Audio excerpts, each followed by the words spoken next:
Hello बच्चा लोग, कैसे हो? तो आज का हमारा टॉपिक है इलेक्ट्रिसिटी। सो क्या जानते हो इलेक्ट्रिसिटी के बारे में बेटा? इलेक्ट्रिसिटी जोर का झटका है जोरों से लगा। सो इलेक्ट्रिसिटी वर्ड जैसे दिमाग में आता है तो क्या आता है? करंट, झटका, शॉक, ये सारे फिनोमिना दिमाग में घूमते हैं। So what is electricity? Before starting with this chapter, सबसे पहले मैं आपको बताना चाहूंगा बोर्ड्स के हिसाब से ये चैप्टर काफी अच्छा वेटेज रखता है। फिजिक्स का थोड़ा सा ट्रिकी चैप्टर है पर बहुत इजी भी है बेटा। So stay tune and let's begin with the chapter electricity. So electricity modern society में बहुत इंपॉर्टेंट रोल प्ले करता है। विदाउट इलेक्ट्रिसिटी कोई भी इक्विपमेंट नहीं चल सकता। अभी ये चल रहा है, ये जो आपके सामने स्मार्ट बोर्ड है या जो भी रिकॉर्ड हो रहा है या जो भी आप डेटा चार्ज कर रहे हो, डेटा ट्रांसफर कर रहे हो, मोबाइल चार्ज कर रहे हो, जो भी XYZ चीजें आप डे टू डे लाइफ में कोई भी इलेक्ट्रॉनिक गैजेट चला रहे हो, उसको क्या चाहिए? एक करंट चाहिए और ये करंट को बोला जाता है, फ्लो ऑफ करंट को इलेक्ट्रिसिटी। तो डिफिनेशन के रूप में देखेंगे कि हमारे घर में, हॉस्पिटल में, इंडस्ट्रीज में, हर जगह, हर छोटी से छोटी जगह से लेके बड़ी से बड़ी से जगह तक, हर जगह आपके इर्द गिर्द इलेक्ट्रिसिटी बहुत इंपॉर्टेंट रोल प्ले करती है। So how does it flow in a circuit? अब व्हाट इज सर्किट? तो जैसा कि आप लोगों ने 8th क्लास में पढ़ा होगा सर्किट के बारे में, तो सर्किट क्या होता है बेटा? सर्किट मतलब फ्लो ऑफ इलेक्ट्रिक करंट जब हर जगह कंडक्टर्स प्रेजेंट हो तो एक पूरा कंप्लीट सर्किट बनता है। जैसे सिंपल भाषा में, मैंने ये लाइट को ऑफ किया, सारी लाइट्स ऑफ कर दी, तो ये लाइट ऑफ हुई, लाइट ऑन हुई, ठीक है? तो ये जो लाइट ऑफ हुई और ऑन हुई, उस फिनोमिना को बोला जाता है सर्किट। कि भाई सर्किट कब क्लोज हो रहा है और सर्किट कब ओपन हो रहा है। इसी को बोला जाता है बेटा इलेक्ट्रिक सर्किट, कि कैसे एक सर्किट कंप्लीट होता है और करंट का फ्लो स्टार्ट होता है। अब व्हाट इज करंट? अब बेसिकली करंट मतलब क्या? फ्लो ऑफ इलेक्ट्रॉन्स, कि जब भी कोई इलेक्ट्रॉन्स का फ्लो हो रहा है। What is electrons? इलेक्ट्रॉन्स क्या होता है बेटा? the flow of negative charge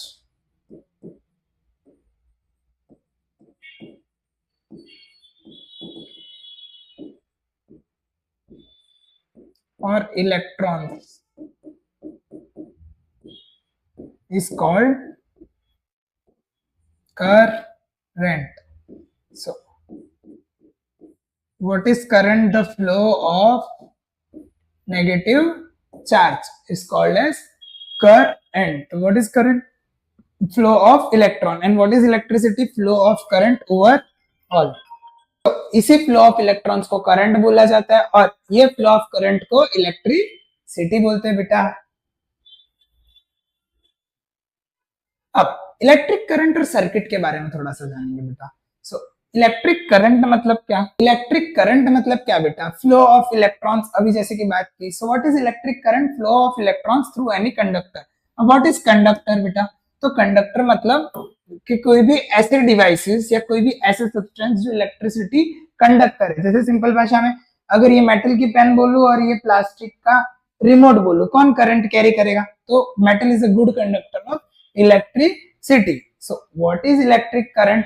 The flow of, what is electric current? Is the flow of electrons, that is negative ion, through a conductor is known as electric current. और जो device flow of electrons करता है conductor से, उसे बोला जाता है बेटा सेल। क्या बोला जाता है? सेल। और ग्रुप ऑफ सेल को बोला जाता है बैटरीज। सो इलेक्ट्रॉन्स कहां से कहां को फ्लो करते बेटा? इलेक्ट्रॉन्स नेगेटिव टर्मिनल से पॉजिटिव टर्मिनल की तरफ फ्लो करते हैं।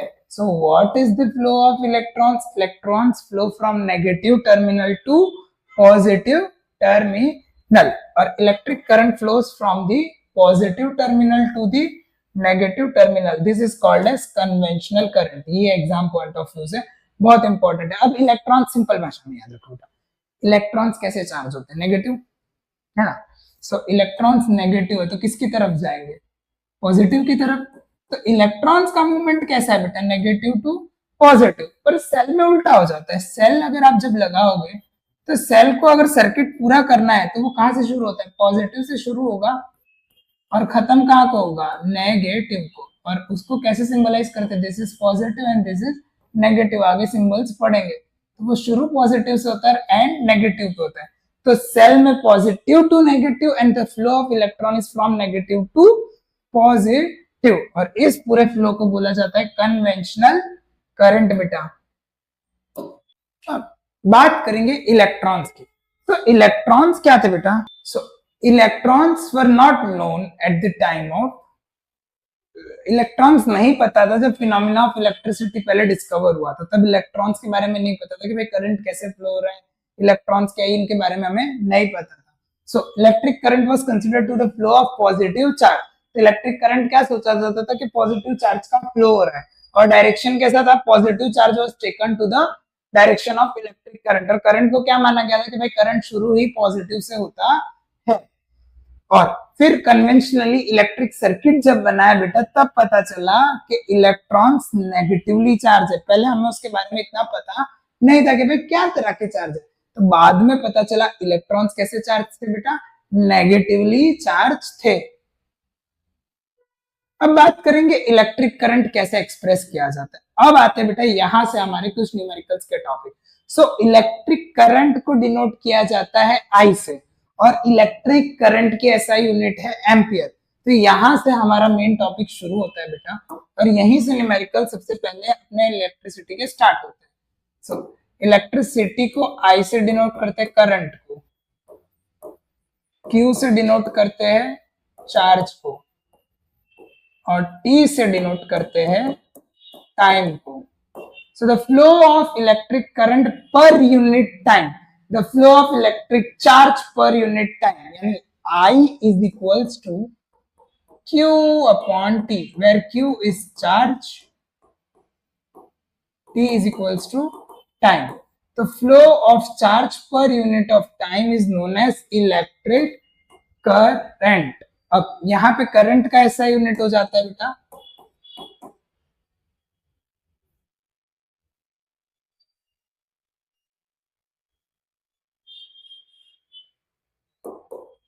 करंट का ऐसा यूनिट हो जाएगा बेटा एम्पियर, चार्ज का ऐसा यूनिट हो जाएगा कूलम, और time is equals to seconds. तो ये है हमारा formula I is equals to Q upon T। अब बढ़ते हैं हमारे टॉपिक की ओर। तो flow of charge per unit time is known as current. तो इसकी ऐसा यूनिट क्या है बेटा? एम्पियर। तो अपन 1 एम्पियर को कैसे डिफाइन कर सकते हैं बेटा?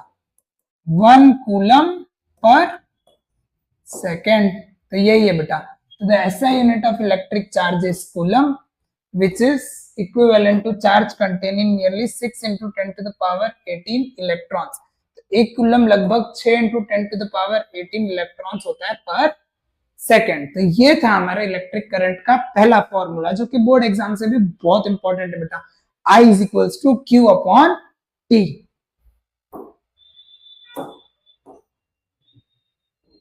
So 1 ampere is equals to, जैसा कि डिस्कस किया आपने अभी, 1 ampere is equals to 1 coulomb per second. So we know that कि भाई इलेक्ट्रॉन पे कितना चार्ज होता है? Negative 1.6 into 10 to the power minus 19 इतने का चार्ज होता है। और ये एम्पियर कहां से आया बेटा? एंड्रे एम्पियर, एक फ्रेंच साइंटिस्ट थे एंड्रे मेरे एम्पियर, इन्होंने इसकी डिस्कवरी की थी। तो 1 ampere is equals to 1 coulomb per second. तो होप्स आप लोगों को इधर तक क्लियर हुआ बेटा। और एक नेगेटिव इलेक्ट्रॉन का चार्ज होता है 1.6 into 10 to the power minus 19 coulomb, यानी 1 इलेक्ट्रॉन का Q का वैल्यू कितना है बेटा?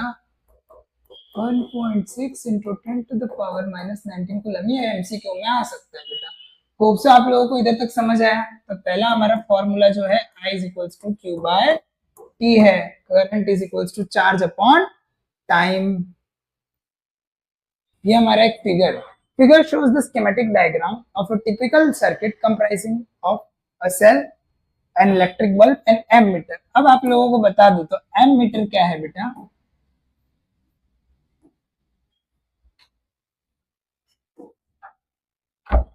एमीटर एक डिवाइस होता है जो करंट को मेजर करता है।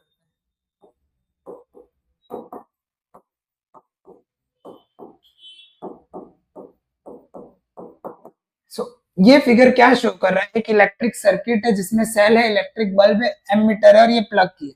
अब यहाँ सिंबल्स बताया बेटा, इसको ग्रुप ऑफ सेल को, जैसा कि मैंने पहले भी बताया था, ग्रुप ऑफ सेल को क्या बोला जाता है, बैटरी। और सेल कहां से कहां को जाता है बेटा, पॉजिटिव से नेगेटिव की तरफ, यानी इस तरीके से करंट का फ्लो होगा पॉजिटिव से नेगेटिव के तरफ। ये है हमारा इलेक्ट्रिक बल्ब, ये हमारा switch open position, switch close और स्विच ऑन। अब ये क्लोज स्विच है, मतलब बेटा सर्किट क्लोज्ड है और कंप्लीट है, तो बल्ब ग्लो करेगा। और इधर एमीटर लगा है जो कि पॉजिटिव से ही नेगेटिव की तरफ जा रहा है, जो करंट मेजर करता है, तो इसमें बल्ब ग्लो होगा। सो बढ़ते हैं बेटा न्यूमेरिकल की ओर, I equals to Q by T वाला। तो एक करंट बेटा 0.5 एम्पियर का, ठीक है, by filament of electric bulb for 10 minutes, 10 minute के लिए। अब find the amount of electric charge flows through the circuit. तो अमाउंट ऑफ इलेक्ट्रिक चार्ज निकालना है बेटा, तो I की वैल्यू कितनी दे रखी है, 0.5 एम्पियर बेटा, करंट एम्पियर होता है।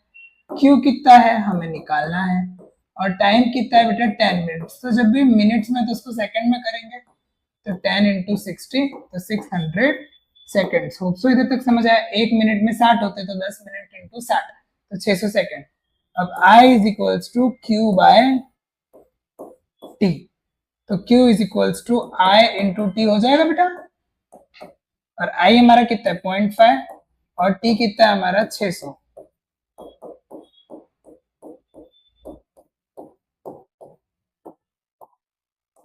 तो हमारा आंसर क्या आ जाएगा, Q हो जाएगा हमारा 300 कूलम बेटा। होप सो समझ आया आप लोगों को। तो इस तरीके से न्यूमेरिकल्स होते हैं बेटा, कि I is equals to Q by T था, हमें Q निकालना था, तो Q is equals to I into T। तो I कितना है 0.5 एम्पियर, T कितना था 600 सेकेंड्स, तो 0.5 इंटू 600, पॉइंट हटाया, नीचे 10 से डिवाइड किया और हमारा आंसर आ गया 300 कूलम। तो ऐसे क्वेश्चन 1-2 मार्क्स में आते हैं बेटा। अब बढ़ते हैं अगले टॉपिक की ओर। अब व्हाट इज पोटेंशियल। अब आप सबने वर्ड सुना होगा पोटेंशियल।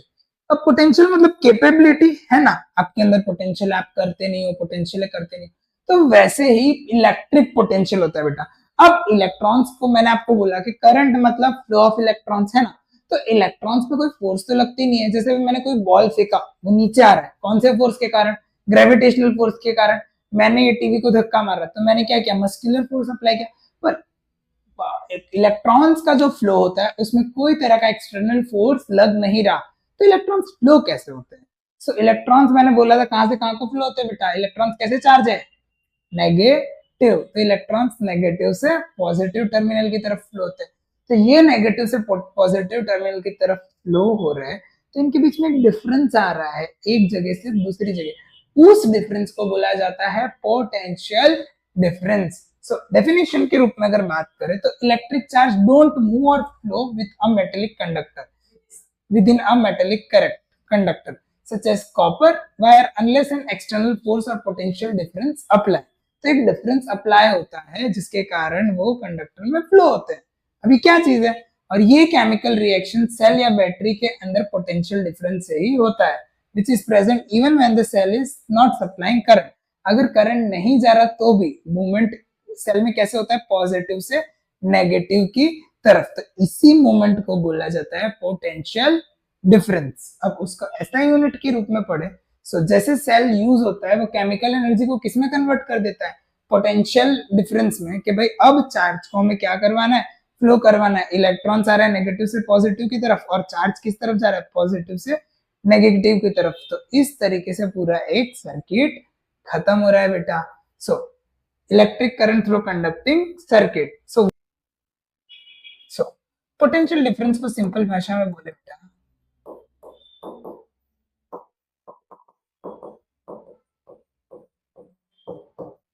तो इसको डिनोट V से करते हैं, जिसकी ऐसे यूनिट है वोल्ट। अब इसका मतलब क्या है, सपोज एक कंडक्टिंग मेटल है, अब इसमें इलेक्ट्रॉन्स मूव हो रहे हैं, है ना, तो ये आगे आगे आगे आगे कैसे फ्लो हो रहे हैं, नेगेटिव से पॉजिटिव की तरफ। और जब सेल को अपन सेल चार्ज नहीं है, जब सेल चार्ज नहीं है, आइडियली भी पढ़ा है, तो सेल कैसे करंट फ्लो करता है, पॉजिटिव से नेगेटिव की तरफ। तो जो ये इलेक्ट्रॉन्स का ऑपोजिट डायरेक्शन और ये चार्ज का फ्लो एक एनर्जी गेन करते हैं, जिसके कारण इलेक्ट्रॉन्स की मूवमेंट हो पा रही है बेटा, उसी को बोलते हैं पोटेंशियल डिफरेंस। फॉर्मूला भी है बेटा, वो भी अपन देखेंगे कैसे वर्क डन लगता है और चार्ज फ्लो करता है। So voltage is the amount, अगर इसको डेफिनेशन के भाषा में पढ़े, so voltage is the amount of energy needed to push a single unit of electric charge from one point to another in a circuit। एक circuit में potential difference या voltage मतलब इलेक्ट्रॉन्स को पुश करना है, चार्ज को पुश करना one end to another end. Voltage is the energy required per unit electric charge to move the charge between two specific points। अब इसका फॉर्मूला क्या है बेटा, V is equals to W by Q, जहां W क्या है बेटा, work done लग रहा है, और Q ऑलरेडी मैंने आप लोगों को बताया, Q होता है चार्ज, और चार्ज का ऐसा यूनिट क्या था, कूलम, और वर्क डन का ऐसा यूनिट क्या था, जूल। वर्क डन का ऐसा यूनिट है जूल और चार्ज का ऐसा यूनिट है कूलम। तो V is equals to W upon Q and the SI unit of electric potential difference is volt। इसका डिस्कवरी किया था एलेजेंड्रो वोल्टा ने। So volt is equals to 1 joule per coulomb. अगर definition में define 1 volt of a cell, so कोई भी cell में volt होता है। अगर आप लोगों ने देखा हो 220 वोल्ट, 25 वोल्ट, 15 वोल्ट, 20 वोल्ट की बैटरी का पोटेंशियल डिफरेंस होता है बेटा, है ना। तो आज का होमवर्क है, घर के इलेक्ट्रिक सेल कितने वोल्ट के होते हैं वो आप लोग कमेंट सेक्शन में बताओगे। So what is 1 volt, 1 joule per coulomb, और यही है हमारा पोटेंशियल डिफरेंस। और V इज इक्वल्स टू होता है उसका SI unit volt. So the SI unit of electric potential difference is volt. So 1 volt, अभी जिसके बारे में आपको बताया कि 1 volt is equals to 1 joule per coulomb. 1 volt is equals to 1 joule per coulomb. तो डिफाइन कैसे करोगे 1 वोल्ट को, so 1 volt is the potential difference between 2 point in a current carrying conductor. जब 1 joule of work is done to 1 coulomb charge from 1 point to other, the major potential difference is measured by means of an instrument called voltmeter. अब already मैंने आपको दो चीज बताई थी, एक होता है एम मीटर बेटा, अब नाम से याद रख लो, करंट के ऐसा यूनिट एम्पियर, तो एम मीटर क्या मेजर करता है, करंट, और पोटेंशियल डिफरेंस कैसा यूनिट वोल्ट, तो वोल्ट मीटर क्या मेजर करता है, वोल्टेज, या तो बोल सकते हैं पोटेंशियल डिफरेंस। तो ये था हमारा पोटेंशियल डिफरेंस के बारे में बेटा। अब न्यूमेरिकल के फॉर्म में करे सॉल्व बेटा।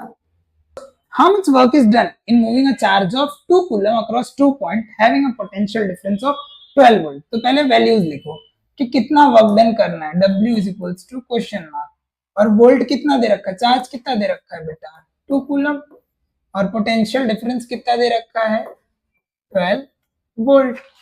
तो V is equals to W upon Q। तो W निकालना है हमें, तो V into Q। तो V कितना है हमारा 12 और Q कितना है हमारा 2, तो वर्क डन कितना हो जाएगा 24 जूल। समझ आया बेटा। तो ये था हमारा work done to move a potential difference of 12 volt across a 2 coulomb charge. Hope so आप लोगों को इतना समझ आया बेटा लोग। अब बात करेंगे, ऑलरेडी मैंने आप लोगों को बताया था बेटा, कुछ स्कीमेटिक डायग्राम्स अपन जानेंगे। सो पॉजिटिव टर्मिनल, ये आप लोग 8 से पढ़ते आ रहे हैं, positive terminal, negative terminal. Electric cell है सबसे पहले, तो ये उसका पॉजिटिव टर्मिनल, ये negative terminal. Group of electric cell को क्या बोला जाता है बेटा, battery, positive negative same. Plug open में बेटा करंट नहीं जाएगा, नो करंट फ्लोज, यानी स्विच बंद है, और प्लग क्लोज यानी सर्किट कंप्लीट है और करंट जा रहा है। अब दो वायर जहां आप ज्वाइंट कर रहे हो, तो बीच में एक ये वायर और एक ये वायर, तो बीच में एक मीडिएटर से ज्वाइंट करते हो बेटा। और वायर विदाउट ज्वाइनिंग, तो ये सिंबल है बेटा। अब सेम इधर आते हैं अपन, तो ये हमारा इलेक्ट्रिक बल्ब का सिंबल, ये है बेटा रेजिस्टेंस का सिंबल जिसके बारे में अब अपन पढ़ेंगे। फिर ये है रियोस्टेट का सिंबल, रियोस्टेट मतलब आप रेजिस्टेंस एडजस्ट कर सकते हो। एम मीटर जहां करंट मेजर होता है, और वोल्ट मीटर जो पोटेंशियल डिफरेंस या वोल्टेज मेजर करता है। तो ये थे बेटा कुछ इंपॉर्टेंट सर्किट डायग्राम्स। अब बढ़ते बेटा most important topic, that is Ohm's law. ये सबसे इंपॉर्टेंट टॉपिक है, बोर्ड्स में सबसे ज्यादा सवाल पूछा जाने वाला लॉ है। सो व्हाट इज ओम्स लॉ? तो सिंपल भाषा में इन लोगों ने एक्सपेरिमेंट के तरीके से आपको बताया कि एक सर्किट बनाओ, set up a circuit consisting of a nichrome wire. अब निक्रोम वायर किससे बना है ये पता होना चाहिए। निक्रोम वायर एक एलॉय है। अब what is alloy? Alloy is group of many metals, 4 metal से एलॉय बने हैं। और वो 4 मेटल कौन से? निकल, क्रोमियम, मैंगनीज एंड आयरन, ये 4 मेटल से बना है निक्रोम वायर। सो इन लोगों ने क्या किया बेटा, set up a circuit consisting of nichrome wire जो 0.5 मीटर है लेंथ में, एक एम मीटर लगाया, वोल्ट मीटर लगाया और 4 सेल्स को उससे कनेक्ट किया। Set up a circuit consisting of nichrome wire with an ammeter, voltmeter और 4 सेल्स। और ये निक्रोम वायर किससे बना है बेटा? निकल, क्रोमियम, मैंगनीज, आयरन। सो अब बात करेंगे, ये हमारा हो गया रेजिस्टेंस, ये हो गया हमारा एमीटर, ये हो गया हमारा वोल्ट मीटर, और 4 सेल से इसको अपन ने कनेक्ट कर दिया है और करंट के फ्लो को डिस्क्राइब किया है। तो बेसिकली ओम्स लॉ बताता क्या है, आगे अपन नेक्स्ट स्लाइड पे पढ़ेंगे कि V is directly proportional to current, कि भाई जितना आप पोटेंशियल डिफरेंस दोगे उतना ज्यादा करंट फ्लो होगा। कैसे? इन्होंने फिर वो जब करंट फ्लो हो गया तो उसको ग्राफिकली रिप्रेजेंट किया कि चारों सेल में जैसे जैसे करंट बढ़ाया। तो इस एक्टिविटी में तुमने क्या फाइंड किया बेटा कि the same value for V by I is obtain in each case. इसको बोलते हैं पोटेंशियल डिफरेंस और करंट का ग्राफ बेटा। सो V I ग्राफ, तो यहाँ पे V है जो चेंज होता जा रहा है और ये है हमारा एक्स एक्सिस पे करंट। सो जैसे जैसे ओरिजिन से आप करंट बढ़ा रहे हो और पोटेंशियल डिफरेंस बढ़ा रहे हो तो करंट की पोजीशन में कुछ कुछ चेंजेस आ रहे हैं। So this is the VI graph. So एक स्ट्रेट लाइन मिलता है that passes through the origin, thus V by I is the constant ratio with increase in potential difference current also increase, और ये एक constant ratio देता है। सो ohms law क्या बता रहा है बेटा? 1827 की बात थी, जॉर्ज साइमन ओम ने क्या बताया कि रिलेशनशिप दिया करंट और पोटेंशियल डिफरेंस के बीच में, कि potential difference across the end of metallic wire, यानी कोई भी एक वायर के एंड ले लो, ये मेटेलिक वायर, इसके एंड्स में जो पोटेंशियल डिफरेंस है वो डायरेक्टली प्रोपोर्शनल है करंट से, कि उसके करंट से वो डायरेक्टली प्रोपोर्शनल है एट अ कांस्टेंट टेम्परेचर। और इसी लॉ को बोला जाता है ओम्स लॉ बेटा। रिपीट करूंगा स्टेटमेंट फॉर्म में, what does Ohm's law state? Ohm's law states that potential difference is directly proportional to the current flowing through any metallic conductor at a constant temperature. With increase or decrease in variable temperature, the potential difference and current might fluctuate. But constant temperature पे potential difference across any conductor is directly proportional to the current flowing through it. यानी अगर ये metal का एक conductor है तो इसका potential difference की इलेक्ट्रॉन्स को मूव करने के लिए जो पोटेंशियल डिफरेंस लग रहा है वो करंट से डायरेक्टली प्रोपोर्शनल है। अगर ये बढ़ेगा तो करंट भी बढ़ेगा, ये घटेगा तो करंट भी घटेगा। सो यही है बेटा V by I is equals to constant, जहां रेजिस्टेंस आ रहा है तो V is equals to I into R, जहां पे R क्या है बेटा? रेजिस्टेंस। अब रेजिस्टेंस मतलब क्या बेटा? एक कांस्टेंट टर्म है, resistance is a constant for the given metallic wire at a given temperature. So property of a conductor to resist the flow of electric current, यानी अगर रेजिस्टेंस बढ़ गया तो करंट क्या हो जाएगा? डिक्रीज। सो ओम्स लॉ में जब यहाँ पे ये कांस्टेंट प्रोपोर्शनल साइन हटाई, यानी V is directly proportional to I, so V by I जब ये आया तो एक टर्म आ गया R, रेजिस्टेंस, और ये R को ओम से डिनोट करा जाता है। ये ओम का सिंबल है बेटा।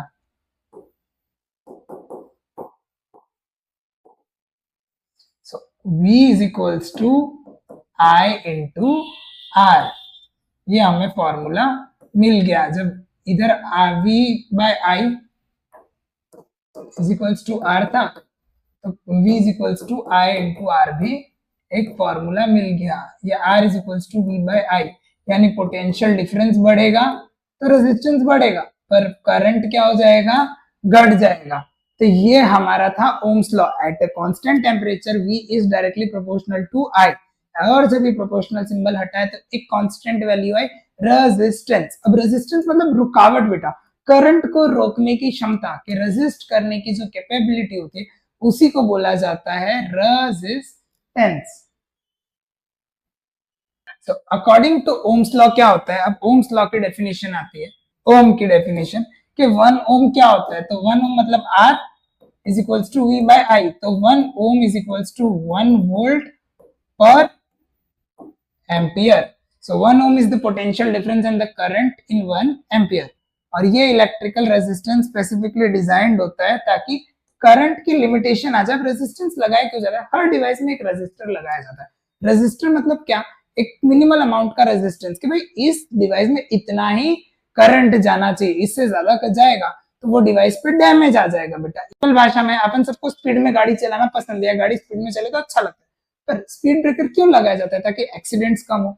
और जहां जरूरत है जैसे स्कूल्स के आगे, हॉस्पिटल्स के आगे ब्रेकर्स लगाए जाते हैं ताकि इजीली लोग आर पार कर सके रोड को। वैसे ही रजिस्टर्स लगाए जाते हैं डिवाइसेस में ताकि मिनिमल अमाउंट ऑफ करंट जाए, जितना रिक्वायरमेंट है उतना, उससे ज्यादा अगर जाएगा तो डिवाइस पे डैमेज आ सकता है बेटा। सो ये था 1 ohm is equals to 1 volt per ampere. So electric current flowing through a resistor is inversely proportional. ये सारे रेजिस्टर से बेटा अलग अलग बैंड्स के, जिसके बारे में आप लोग आगे पढ़ोगे कि अलग अलग कलर का इंपॉर्टेंस क्या है 12th में। सो ये रेजिस्टेंस वैल्यूएबल रेजिस्टेंस होता है जो करंट को क्या कर देता है, कम कर देता है। तो doubling the resistance result in 50% reduction in the current. तो जितना ज्यादा रेजिस्टेंस उतना कम करंट बेटा। So variable resistor electrical component में लगाया जाता है वोल्टेज को अल्टर किए बिना, कि वोल्ट पोटेंशियल डिफरेंस जितना जा रहा है उतना ही जाएगा, खाली रेजिस्टेंस को बढ़ाया घटाया जाता है। और उसके लिए एक डिवाइस होता है rheostat. So what is a rheostat, is a specific type of resistor design to change the resistance. Resistance को चेंज करने के लिए एक स्पेशल टाइप ऑफ डिवाइस होता है, उसी को बोला जाता है रिओस्टेट। रेजिस्टेंस है तो यहाँ एक एरो आ गया बेटा, तो करंट के फ्लो को कम करना है तो एक वेरिएबल अमाउंट ऑफ रेजिस्टेंस लगाया जाता है। इस वेरिएबल अमाउंट ऑफ रेजिस्टेंस को बोला जाता है रिओस्टेट। के भाई जो रेजिस्टेंस को क्या करता है, घटाता है या बढ़ाता है, जो करंट की डिमांड है उसके हिसाब से एडजस्ट करता है रेजिस्टेंस को। करंट अगर ज्यादा चाहिए तो रेजिस्टेंस कम, करंट कम होना चाहिए तो रेजिस्टेंस ज्यादा, इसीलिए इसको वेरिएबल रेजिस्टर डिवाइस भी बोला जाता है। सो factors on which resistance of a conductor depend. अब कौन से फैक्टर्स पे रेजिस्टेंस डिपेंड करता है, कि क्या क्या फैक्टर्स है बेटा। तो सबसे पहले एक्सपेरिमेंट के फॉर्म में या एक डायग्राम के फॉर्म में देखिए। So complete an electric circuit consisting of an ammeter nichrome wire of length L। तो ये बेटा डायग्राम के फॉर्म में देखो कि भाई एक इलेक्ट्रिक सर्किट है जहां पे एक सेल लिया, एमीटर लिया करंट के मेजरिंग डिवाइस, निक्रोम वायर लिया, लेंथ L है, एंड अब प्लग की एज शोन इन फिगर। तो ये हमारा पूरा है बेटा कि भाई पॉजिटिव से जा रहा है करंट और की क्लोज्ड है, लेंथ L। तो करंट के फ्लो में क्या चीजें देखने मिलेगी आपको। अब सेम दूसरा सिनेरियो ले लो। दूसरे सिनेरियो में क्या किया, now the plug the key through the current in the ammeter, replace the nichrome wire. अब निक्रोम वायर की जगह यहाँ अपन ने क्या ले लिया, copper wire by another nichrome wire. अभी सेकंड केस में अपन ने क्या किया, निक्रोम वायर लिया पर थिकनेस सेम ही है पर लेंथ क्या कर दी, डबल कर दी। मतलब अभी इतनी लेंथ थी पिछले वाले केस में, अब लेंथ इतनी हो गई। और अब आपको क्या दिखेगा, नाउ द एमीटर रीडिंग। अब सेम चीज, now replace the wire by thicker nichrome wire of length same. अब तीसरे केस में, पहले केस में क्या था बेटा, निक्रोम वायर लिया, लेंथ L है। दूसरे केस में निक्रोम वायर थिकनेस सेम है, लेंथ डबल कर दी। तीसरे केस में निक्रोम वायर लिया, लेंथ L है, पर अब वाले केस में थिकनेस एरिया बढ़ा दिया। So a thicker wire has a large cross section area. Again note down the current through the circuit. तो तीनों सिनेरियो समझ आए। पहले सिनेरियो में क्या किया, निक्रोम वायर लिया, लेंथ L। दूसरे सिनेरियो में निक्रोम वायर लिया, थिकनेस सेम है पर लेंथ बढ़ा दिया। तीसरे सिनेरियो में निक्रोम वायर लिया पर लेंथ सेम रखी पर एरिया ऑफ क्रॉस सेक्शन यानी थिकनेस हमने बढ़ा दी। और अब एक चौथा सिनेरियो, निक्रोम वायर की जगह अपन ने वायर की क्वालिटी चेंज कर दी, यानी वायर जो था निक्रोम की जगह अपन ने क्या कर लिया, कॉपर वायर ले लिया। अब अपन क्या नोटिस करेंगे, क्या देखोगे वो अपन देखते हैं। सो इंस्टेड ऑफ, चौथे वाले केस में क्या था बेटा, instead of taking nichrome wire connect a copper wire in the circuit, let the wire of same length and same area. First nichrome wire की अब वैल्यूज देखते हैं। So note the difference in the current in all cases. Does the current depend on the length of the conductor? Does the cross section या material? तो current चारों factor पे depend करता है बेटा, लेंथ पे, एरिया पे, थिकनेस पे और मटेरियल पे। तो चारों कैरेक्टर्स पे डिपेंड करता है। इससे हमें क्या पता चला, रेजिस्टेंस मेटेलिक कंडक्टर से डायरेक्टली प्रोपोर्शनल है लेंथ से। अब इसी से बेटा एक इक्वेशन मिले हमें, क्या इक्वेशन मिले उसके बारे में पढ़ेंगे कि रेजिस्टेंस, दो फैक्टर, रेजिस्टेंस डायरेक्टली प्रोपोर्शनल है लेंथ से, तो लेंथ बढ़ेगा तो रेजिस्टेंस भी क्या हो जाएगा, बढ़ जाएगा। So proportional to its length and inversely proportional to area. अब एरिया पतला है और एरिया ज्यादा है तो R is inversely proportional to area, यानी अगर एरिया बढ़ेगा तो रेजिस्टेंस घटेगा और एरिया घटेगा तो रेजिस्टेंस बढ़ जाएगा। सिंपल है, ये पतला कंडक्टर है, वायर है तो रेजिस्टेंस ज्यादा लगेगा, मोटा वायर है तो रेजिस्टेंस कम लगेगा। तो और एक लास्ट फैक्टर, जब यहाँ प्रोपोर्शनल सिंबल हटाया गया बेटा तो यहाँ एक फैक्टर है R is equals to rho, this is known as rho, RHO, और इसी को बोला जाता है रेजिस्टिविटी। मतलब किसी भी मटेरियल की ability is a constant proportionality and is called the electrical resistivity of the material, यानी R is equals to rho L by A, जहां रो क्या है बेटा, एक मटेरियल की कंडक्टिविटी बताता है कि अलग अलग मटेरियल अलग अलग टेम्परेचर पे करंट को या इलेक्ट्रॉन्स को फ्लो करते हैं। तो उसको अगली इक्वेशन के फॉर्म में अपन देखेंगे। सो रेजिस्टिविटी मेटल की या अलॉयज की, अब अलॉयज ऑलरेडी थर्ड चैप्टर में पढ़ाया था बेटा, ग्रुप ऑफ टू मेटल्स और non metals is known as alloy, is very low, they are good conductor of electricity. अब जितनी रेजिस्टिविटी कम उतने अच्छे कंडक्टर, और जितनी रेजिस्टिविटी ज्यादा उतने poor conductor. So resistance and resistivity vary with temperature. Resistivity of alloy is generally higher than its metal. Alloy don't oxidize and burn readily at high temperature. So they are used in electrical heating device like iron, toasters, etc. हाँ बेटा, ये exam में आता है कि भाई resistivity, अब metal से ना गुड कंडक्टर है तो थोड़ा सा टेम्परेचर बढ़ा दोगे तो क्या हो जाएगा, हीट हो जाएगा, गर्म बहुत जल्दी हो जाएगा, तो खराब होने के चांसेस ज्यादा। तो ऐसे डिवाइसेस जहां आपको ज्यादा हीट चाहिए, जैसे टोस्टर्स हो गए, हीटर हो गए जो पानी में डिप करके इलेक्ट्रिक हीटर्स होते हैं, फिर आयरन हो गया, इस्त्री, तो उन सब में हमें heating effect of electric current ज्यादा चाहिए। तो वहां अपन क्या कर दे रहे, रेजिस्टेंस बढ़ाना है। तो रेजिस्टेंस बढ़ाना है तो ऐसा मटेरियल लेना है जिसका हाई रेजिस्टिविटी हो, तो जितनी ज्यादा रेजिस्टिविटी उतना ज्यादा वो heating effect of electric current दिखाएगा, मतलब टाइम लेगा गर्म होने में। तो निक्रोम वायर्स यूज किए जाते हैं जिसका एक एलॉय है जो निकल कॉपर क्रोमियम और मैग्नीज से बना है, पहले भी बताया।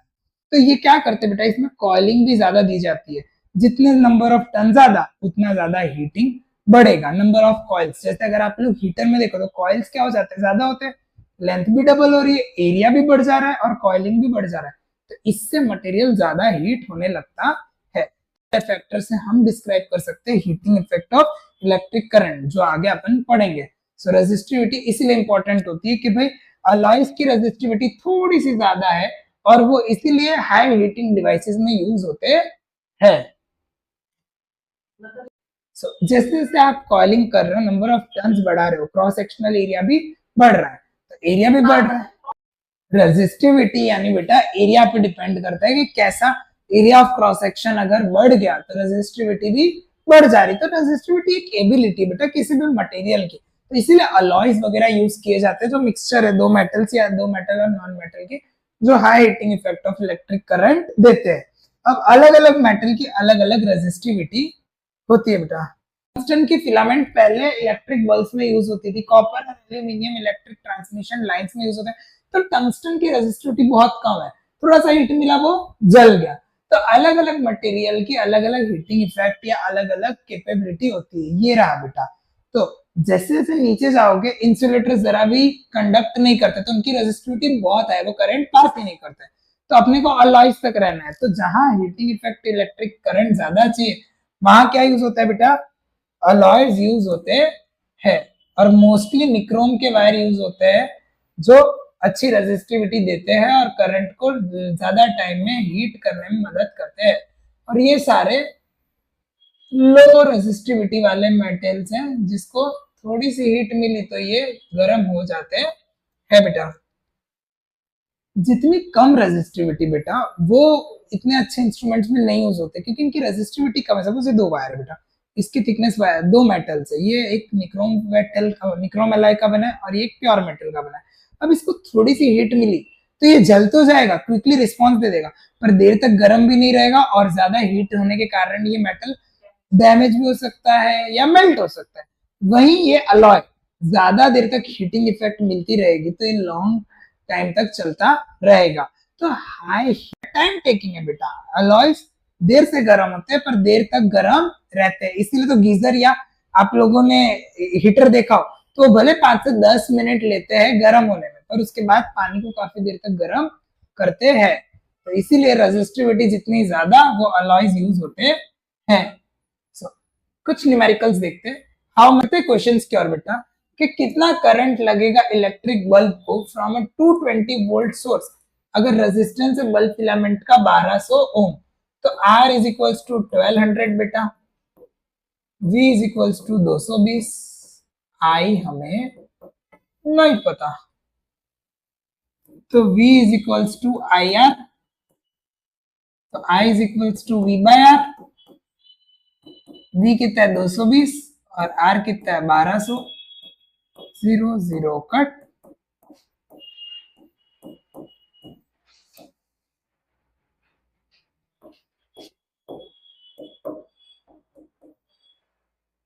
So 0.18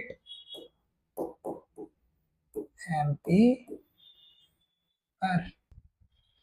सो क्वेश्चन की और देखते हैं बेटा। तो क्या क्या दे रखा है, आर हमें 1200 ओम दे रखा है, वोल्ट 220 है, करंट हमें नहीं पता।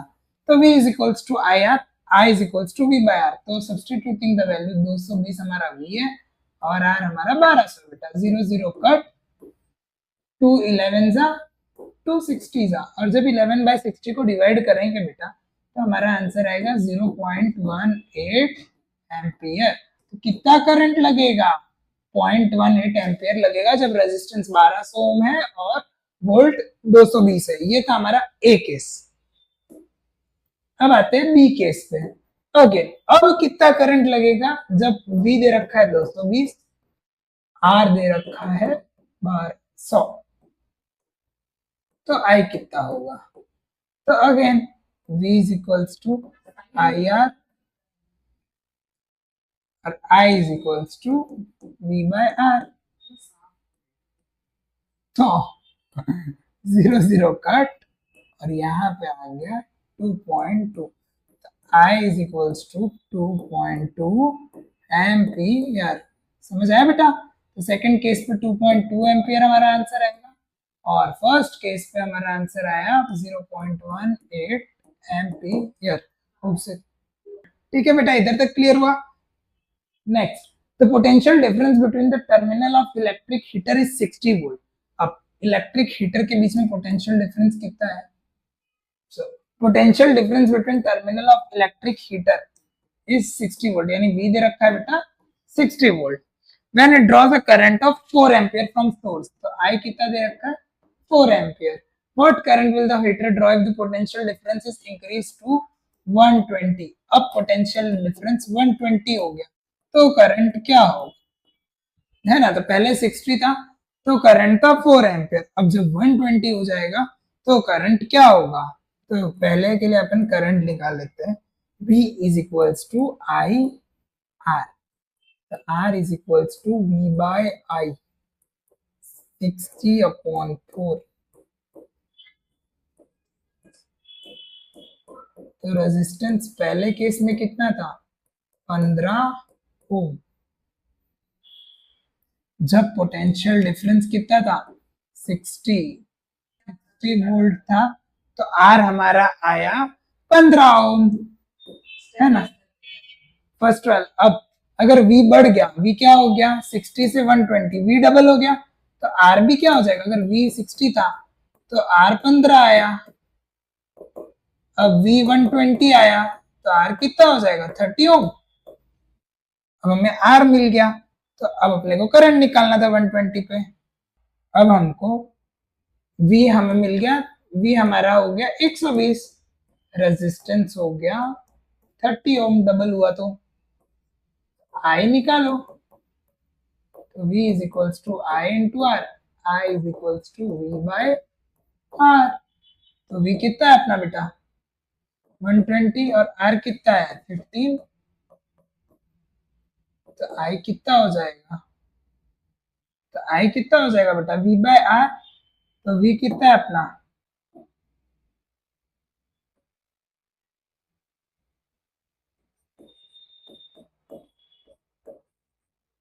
V हमारा है 120 और R हमारा हो गया 30। 0 0 कट, I हो जाएगा हमारा 4 एम्पीयर।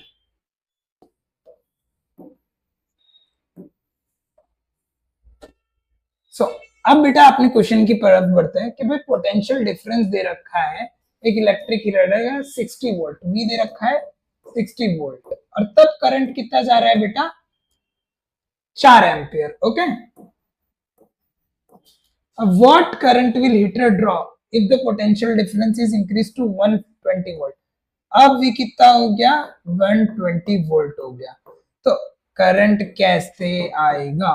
सोचो सोचो, नहीं सोच पा रहे? चलो, तो इधर हम क्या निकाल लेंगे? रेजिस्टेंस निकाल सकते हैं इस चीज से। तो V is equals to I R होता है, और R is equals to V by I। तो 60/4, तो हमारा आंसर रेजिस्टेंस का कितना आ गया? 15 ओम। अब अगर रेजिस्टेंस 15 ओम है और हमें निकालना है करंट, पोटेंशियल डिफरेंस, तो क्या आ जाएगा बेटा? Again V by R is equals to I। I निकालना है 120/15।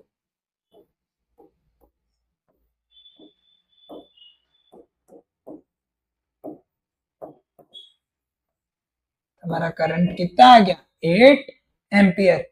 वैसे टेक्निकली सोचा जाए, ये तो सॉल्व करके तो दिखाना ही पड़ेगा, बाकी टेक्निकली आप सोच सकते हो कि पोटेंशियल डिफरेंस जब 60 था तो करंट 4 था। अब अगर 120 हो गया, डबल हुआ, तो पोटेंशियल डिफरेंस डबल होगा, तो करंट भी 4 का क्या हो जाएगा? 8। पर लॉजिकली इस तरीके से ये सॉल्व होता है बेटा। अब बढ़ते हैं अगले एग्जाम्पल की ओर। अब रेजिस्टेंस है मेटल वायर की of length 1 meter is 26 ohm at 20 degree Celsius. The diameter of wire is 0.3 mm. What will be the resistivity? ये निकालना पड़ेगी। सो बेटा इस वाले क्वेश्चन में हमको रेजिस्टिविटी बतानी है, ऑब्जेक्ट की रेजिस्टिविटी से हमें बताना है कौन सा मेटल है। एक टेबल है बेटा, उसके बारे में थोड़ा बहुत अपने को पता होना चाहिए कि रेजिस्टिविटी, तो ये वाला टेबल देखो।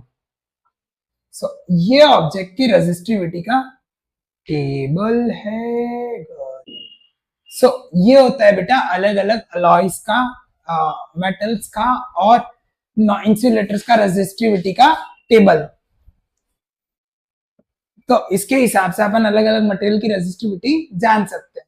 तो एक बार ये गो थ्रू कर लिया बेटा कि सबकी रेजिस्टिविटी क्या है, तो अपना न्यूमेरिकल जो है वो इसी रेजिस्टिविटी पे बेस्ड है। तो बढ़ते हैं हमारे अगले न्यूमेरिकल की और, कि भाई क्या था वो वाला न्यूमेरिकल। सो एक लेंथ है, रेजिस्टेंस है R is equals to 26 ohm. Area दे रखा है बेटा उसका 0.3 mm। तो उसको मीटर में कन्वर्ट कर देंगे बेटा, तो 0.3 इंटू 10⁻³ -3 मीटर एरिया दे रखा है। अब हमें एरिया डायमीटर में दे रखा है, तो डी,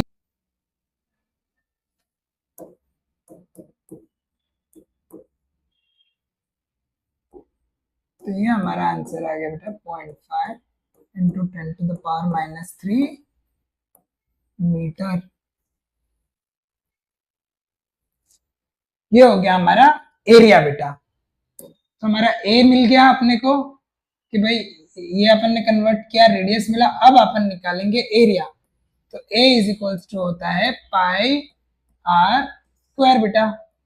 तो 22/7 इंटू 0.15 इंटू 10⁻³ इंटू 0.15।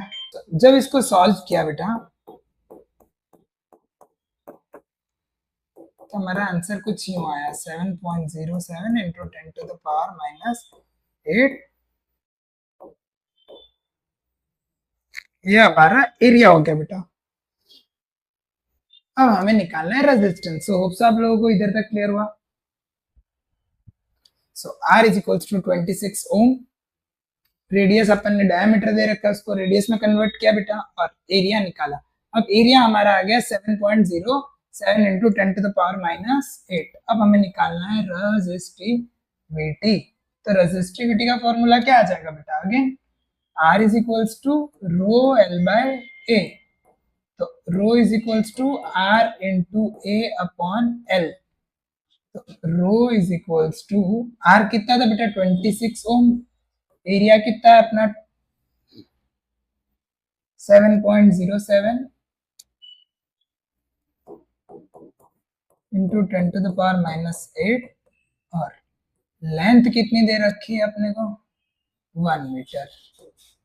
तो जब इसको सॉल्व किया बेटा रेजिस्टर मिला 1.84 इंटू 10⁻⁻6 जो कि रेजिस्टिविटी है मैंगनीज की, जैसा कि मैंने टेबल में दिखाया था। तो ये रेजिस्टिविटी से हमें पता चला कि ये कौन सा मेटल है? मैंगनीज। और ये रेजिस्टिविटी उसी की है। तो ये था हमारा क्वेश्चन कि भाई रेजिस्टेंस दे रखा था, मिलीमीटर में दे रखा था। 3 मार्क का क्वेश्चन है बेटा कि रेजिस्टेंस दे रखा है और रेजिस्टिविटी निकालनी है और मटेरियल आपको आइडेंटिफाई करना है।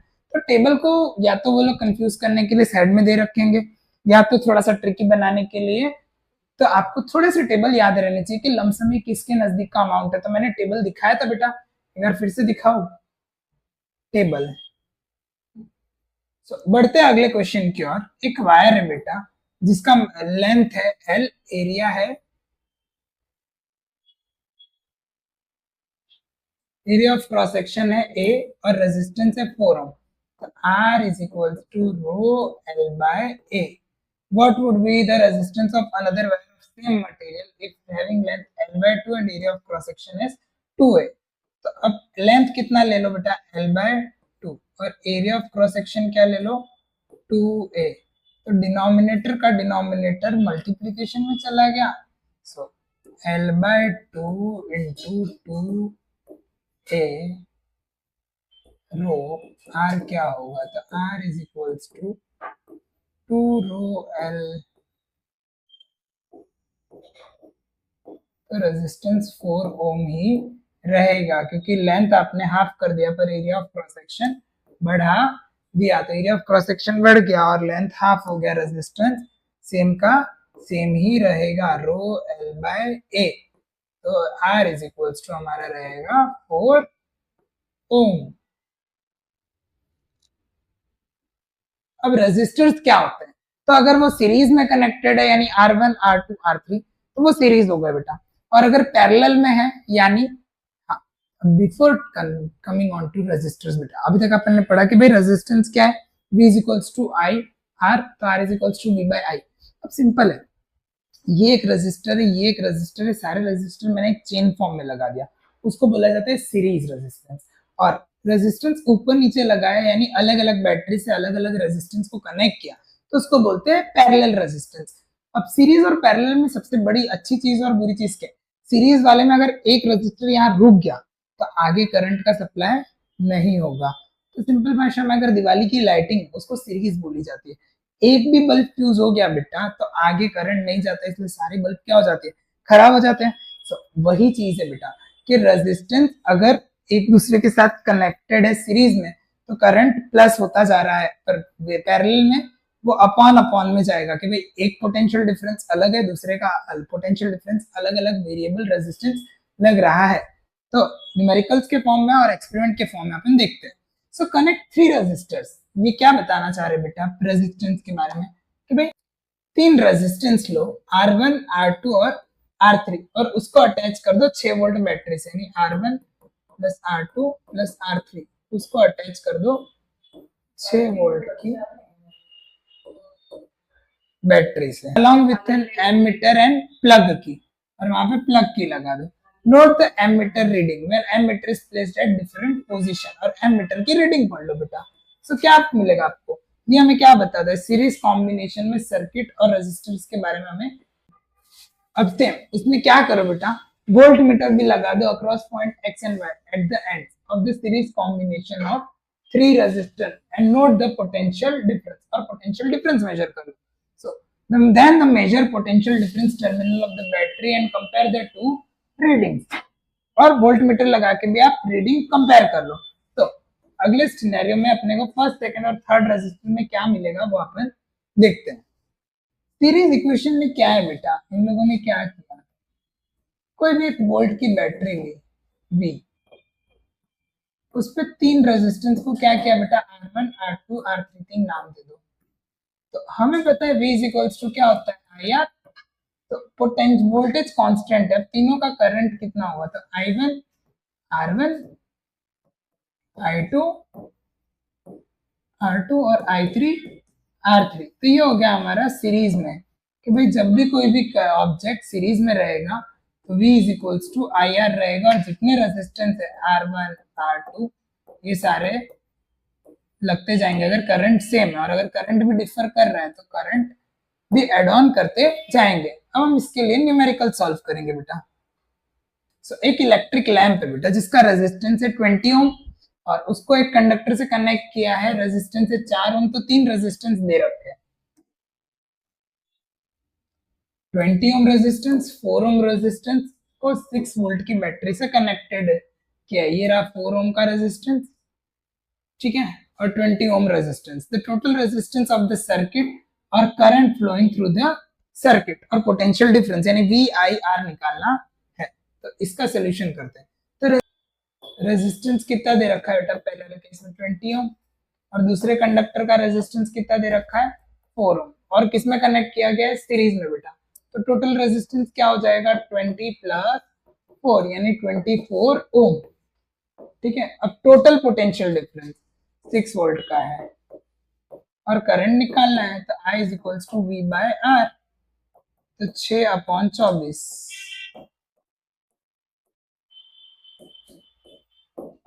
तो करंट हमारा आ गया टोटल 0.25 एम्पियर। तो यहां तक समझ आया। और पोटेंशियल डिफरेंस बेटा, तो V is equals to I into R यानी 0.25 इंटू 20, तो आ जाएगा 5 वोल्ट पोटेंशियल डिफरेंस। अब जब 5 दोनों का रेजिस्टेंस लग रहा है बेटा, तो ये था हमारा सीरीज कनेक्शन। सेकंड वाले में क्या है बेटा, तो V जब 4 ओम दे रखा है सेकंड वाले केस में, तो पोटेंशियल डिफरेंस कितना होगा, तो 0.25 हमारा करंट था एम्पियर और पोटेंशियल रेजिस्टेंस 4 दे रखा है, V is equals to IR, तो आ जाएगा V 1 वोल्ट। और पहले वाले के लिए V1 कितना था, जब रेजिस्टेंस 20 ओम था और 0.25, तो पोटेंशियल डिफरेंस था 5 वोल्ट। अब लास्ट में इन लोगों ने पूछा तो इक्विवेलेंट कैसे प्रूव करो, तो V is equals to IR होता है, तो R निकालना है बेटा, तो R कितना हो गया था, V हमारा 6, I हमारा 0.25, तो 6/0.25 इज इक्वल्स टू 24 ओम। तो ये हो गया टोटल रेजिस्टेंस की पैरेलल में। So connect the 3 resistors R1, R2 and R3 in parallel. अब रेजिस्टर्स को किसमें कनेक्ट किया बेटा, पैरेलल में। अब use a voltmeter to measure the potential difference. तो अगेन यहाँ भी सेम चीज है बेटा, वोल्ट मीटर लगाओ और रीडिंग लो, तो आप लोगों को क्या वैल्यूज मिलेगी। अब सेम ये था हमारा पैरेलल में। इधर क्या चीज है बेटा, सीरीज में क्या था, तीनों एक साथ कनेक्टेड थे कि भाई यहां से एक रेजिस्टेंस है, फिर अगला भी इधर है, तो सीरीज में था बेटा। पैरेलल में क्या है, यहां से करंट का फ्लो, यहां रेजिस्टर चेंज है, यहां चेंज है और यहां चेंज है। सो इंसर्ट द एमीटर और सबके करंट को चेक करो। ये एमीटर से सबके करंट को चेक किया तीनों रेजिस्टेंस के। The total current flowing through the circuit is equal to the sum. तो यहाँ पे क्या हो गया बेटा, V is equals to I R हो गया और R is equals to V by I। तो जब अगर पैरेलल में है इक्विवेलेंट रेजिस्टेंस, तो RP is equals to the sum of reciprocal of individual resistance, यानी हर रेजिस्टेंस का रेसिप्रोकल हो जाएगा, यानी I is equals to V by R।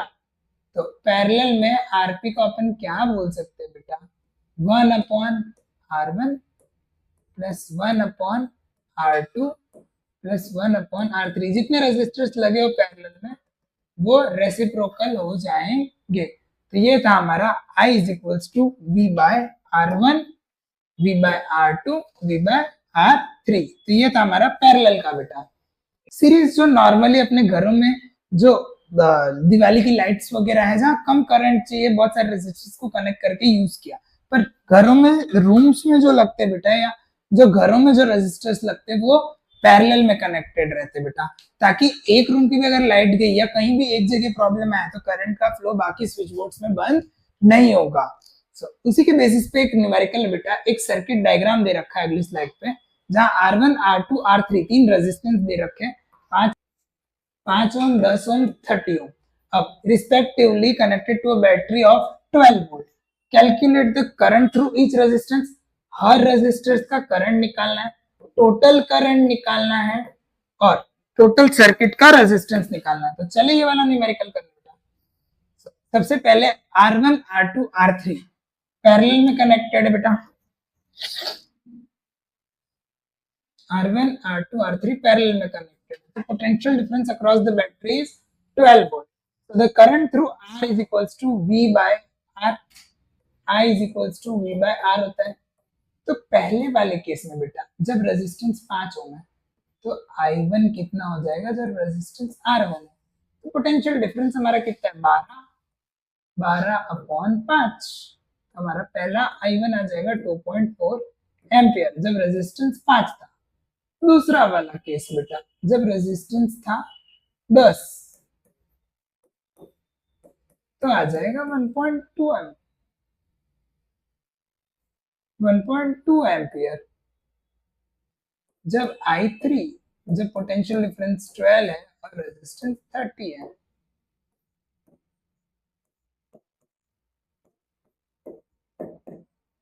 तो ये हमारा पैरेलल के तीनों के रेजिस्टेंस करंट आ गए, यानी I1 I2 I3 जैसा कि क्वेश्चन में पूछा था बेटा।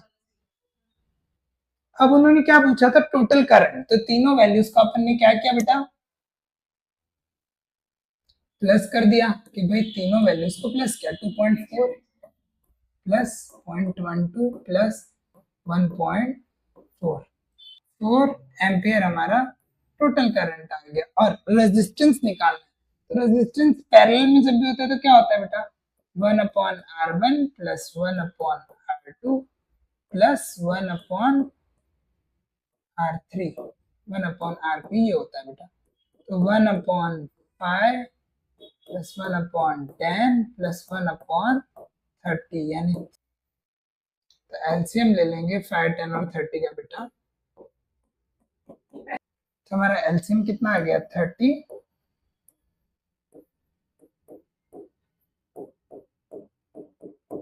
and 10 upon 30, 1 upon 3। तो टोटल रेजिस्टेंस कितना हो जाएगा, 3 ओम। आरपी कितना हो जाएगा, 1 अपॉन आरपी यानी 1 अपॉन 3। तो RP is equals to reciprocate कर दोगे तो 3 ओम हमारा पैरेलल में रेजिस्टेंस आएगा, सही है ना, ठीक है। जैसा कि अपन ने देखा सीरीज रेजिस्टेंस और पैरेलल रेजिस्टेंस। अब कुछ क्वेश्चंस देखते हैं बेटा सीरीज और पैरेलल से या उससे रिलेटेड क्या क्या इंपॉर्टेंट क्वेश्चंस आए।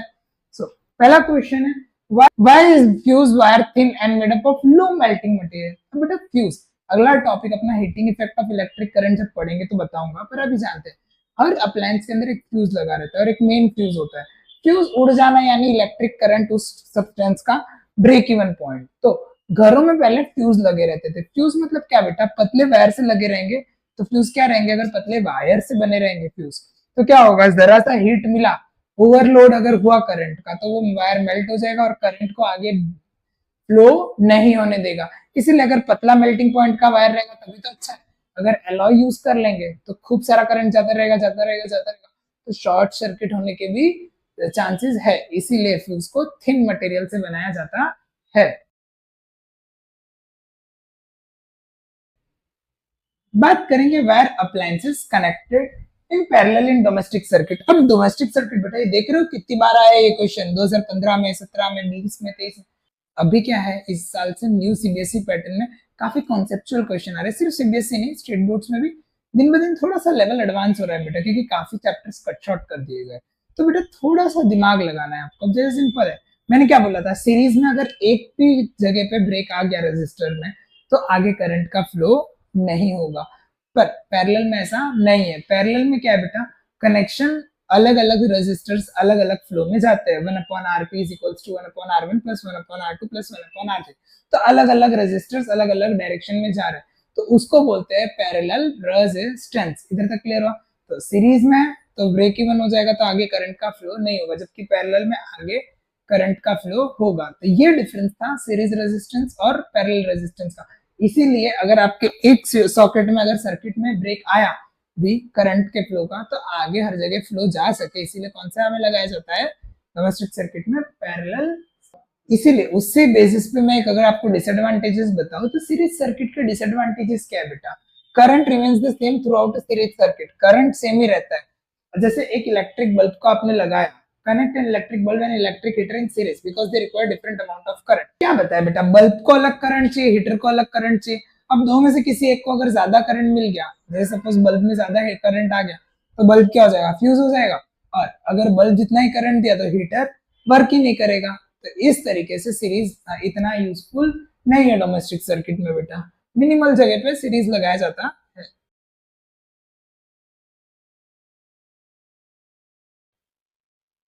अब पैरेलल सर्किट के एडवांटेजेस की बात करें तो करंट डिवाइड हो जाता है। अप्लायंसेस में करंट क्या हो जा रहा है बेटा, अलग अलग जगह पे डिवाइड हो जा रहा है और पर्टिकुलर। इसीलिए अगर आप लोग घर में देखो तो एसी, हीटर और गीजर्स के लिए बड़े सॉकेट वाले प्लग आते हैं, 16 एम्पियर वाले। क्यों, क्योंकि उनको ज्यादा करंट चाहिए, बाकी सारे सॉकेट्स 5 एम्पियर के आते हैं।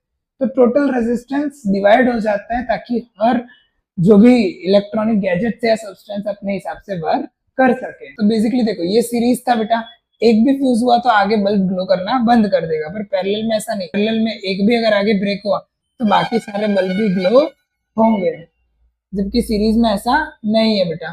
सीरीज में एक भी ब्रेक हुआ तो बल्ब ग्लो नहीं करेगा, बाकी सारे बल्ब ग्लो नहीं करेंगे। तो यही था एडवांटेज पैरेलल का। तो ये एग्जाम में आता है बेटा, what are the advantage of parallel circuit and what are the disadvantage of series circuit. अब बढ़ते हैं most important topic of our chapter, that is heating effect of electric current, की कैसे करंट कंडक्टिंग डिवाइस हीट होता है और कैसे वो जलता है। सो अब बैटरी और सेल एक इलेक्ट्रिकल एनर्जी यूज कर रहे हैं, तो मैंने बोला पोटेंशियल एनर्जी लेते हैं ना बेटा, हीट होते हैं। अभी सिंपल है, बहुत देर तक आप टीवी चला रहे हो या पंखा चल रहा है, जो उसका बंद करोगे टच करोगे तो क्या हो रहा है, हीट हो रहा है।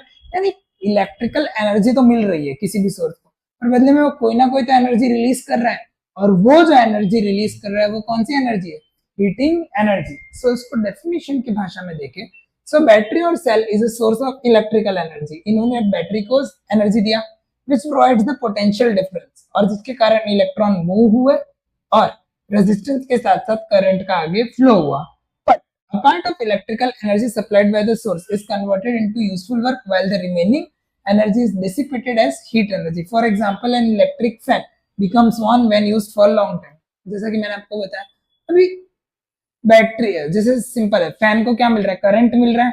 अब करंट मिल रहा है, फैन चल रहा है, फैन का काम क्या है, कूलिंग करना, आपको हवा दे रहा है, तो मैक्सिमम तो अपनी एनर्जी अपना काम करने में लगा दे रहा है, पर जो रिमेनिंग एनर्जी है वो क्या हो रहा है, वो हीट में कन्वर्ट हो जा रही है। तो ये एनर्जी जो रिलीज हो रही है कोई भी इलेक्ट्रॉनिक अप्लायंस है, उस एनर्जी को बोला जाता है heating effect of electric current. जैसे मम्मी बोलती है ना, चार्ज में लगा के फोन नहीं देखना चाहिए, क्यों, क्योंकि फोन ऑलरेडी चार्ज हो रहा है, हीट हो रहा है, उसमें आप लगाओगे तो वो आपके लिए हार्मफुल होगा। सेम मम्मी नहीं बोलती टीवी बंद कर दे, गर्म हो गई, टीवी खराब हो जाएगी, उड़ जाएगी। तो गर्म हो गई मतलब ऐसा नहीं कि नीचे से आग मिल रही थी, टीवी इतनी देर से 6-7 घंटे से अगर आप देख रहे हो तो उसके भी मोटर पे अभी तक इलेक्ट्रिकल एनर्जी वो अपना वर्क तो कर रही है, पर साथ साथ में वो हीट भी तो डेसिपेट कर रही है, इसलिए उसको बीच में रेस्ट देना जरूरी है। सो this is the principle of heating effect of electric current. कोई भी इलेक्ट्रॉनिक चीज जब वो ट्रांसफर कर रही है बैटरीज का या इलेक्ट्रॉन्स का, तो वो चार्ज ले रही है, बदले में अपना वर्क भी कर रही है, पर रिलीज क्या कर रही है? Heat energy. सो अगर इलेक्ट्रिक करंट फ्लो हो रहा है किसी भी रेजिस्टिव सर्किट से, तो इलेक्ट्रिकल एनर्जी कन्वर्ट होती है हीट में, और इसी फिनोमिना को बोलते हैं heating effect of electric current. जैसे कंसीडर करो करंट आई एक रेजिस्टर से फ्लो हो रहा है आर, तो पोटेंशियल डिफरेंस क्या हो जाएगा? V is equals to I into R Ohm's law. So and let be the time during which a charge flows Q, और उसमें I is equals to क्या होता है? Q by T, है ना? तो V is equals to IR, और I की जगह अपन क्या ले रहे हैं? Q by T, where T is time बेटा। So the work done in moving charge Q, अगर इसको रीड करें कि क्या चीज है बेटा, तो अपन को क्या लग रहा है कि हीटिंग इफेक्ट कैसे मिल रहा है? Work done in moving charge Q across the potential difference V is equals to the energy supply, that is VQ. तो पावर को अपन क्या लिख सकते हैं? Hence the power supplied to the circuit by the source is given by the energy supplied per unit time. Per unit time में कितना energy supply हो रहा है, तो पावर को अपन क्या लिख सकते हैं? पोटेंशियल डिफरेंस और charge V by I, power is equals to VQ by T। तो V Q by T क्या हो जाता है? T is equals to V I. ये हमारा फॉर्मूला था कि भाई power is equals to V I. क्या आया कि कैसे पोटेंशियल डिफरेंस और करंट पर यूनिट टाइम पे काम कर रहे हैं, इसी को बोला जाता है पावर। तो power supplied to the circuit by the source is given by the energy supplied per unit time. So अब एक पावर का फॉर्मूला आया बेटा। क्या फॉर्मूला आया? तो अभी जो अपन ने देखा था P is equals to V I था। अब हीटिंग इफेक्ट निकालना है, तो the energy supplied to an electric source in time t is P into T. Power था हमारा V इंटू आई। अब इधर वी आई के साथ क्या आ जाएगा? पावर निकालना है तो पर unit of time, that is V I T. यहाँ टी मतलब time. This energy is converted into heat in the resistor. के कैसे हीट हो रहा है? H क्या फॉर्मूला लगाओगे? H is equals to I square R T. I मतलब क्या है? करंट हमारा, और R क्या है? रेजिस्टेंस, और T क्या हो गया? टाइम। ये कैसे आया अगर आप लोग पूछोगे सर ये कैसे आया? तो P is equals to V I था इंटू टाइम था। अब V इज इक्वल्स टू क्या होता है according to Ohm's law? I R. तो I R into R into per unit time. तो आई पावर का फॉर्मूला था बेटा वी आई। अब जब हीटिंग निकालना है तो पर यूनिट ऑफ टाइम भी मल्टीप्लाई हो जाएगा। अब यहाँ हम v की जगह क्या लिख रहे हैं? ओम्स लॉ का डेरिवेशन जो था v is equals to I R. तो आई आर यहाँ लिख देंगे तो आई आर, और आई इंटू आई तो आई स्क्वायर, और आर टी। तो ये था हमारा heating effect of electric current. H is equals to I R T. इसको जूल्स लॉ ऑफ हीटिंग भी बोला जाता है। 2 मार्क्स के लिए क्वेश्चन आता है बेटा, what is Joule's law of heating? सो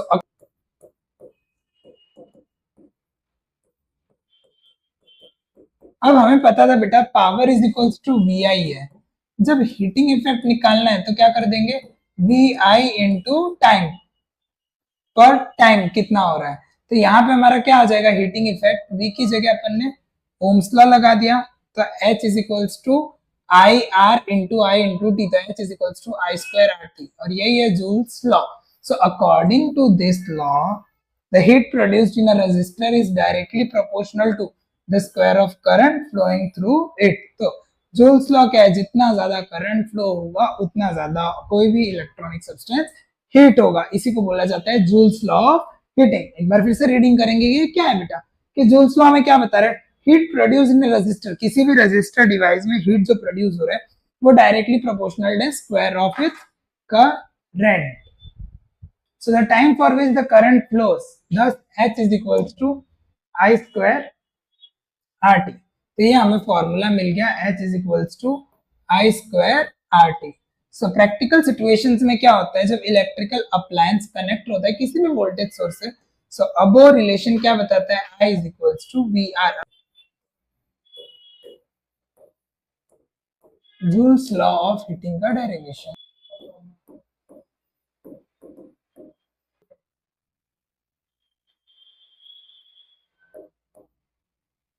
हमें पता है बेटा power is equals to V I, कि भाई कितना वर्क डन लगा किसी भी करंट को ले जाने में पोटेंशियल डिफरेंस के लिए, और पावर की एसआई यूनिट होती है वाट। और अब वही हीटिंग इफेक्ट निकालना है, तो वर्क डन तो लग ही रहा है पोटेंशियल डिफरेंस के साथ, पर यूनिट ऑफ टाइम। अब अप्लाइंग ओम्स लॉ,